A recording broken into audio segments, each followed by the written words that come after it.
যদি কৃপা করে চরণ ধুলি উড়াইয়ে দিতে পারিস, ওই চরণ ধুলি দেখে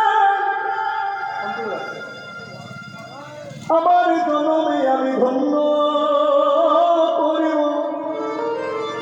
আশার আশা দিন গুনছে, কবে সেই দিন আসবে যে আমি গোবিন্দ চরণ ধুলি অঙ্কে মাখব। একদিন ভগবান কৃষ্ণচন্দ্র গোষ্ঠভূমি আলো করে অধরে বেনু রয়ে বেনু বাজাতে বাজাতে চলেছে। রাধে রাধে চরণের অনুপুর জীবন জীবন ভাবে বেজে চলেছে, রুনু ঝুনু ভাবে বেজে চলেছে।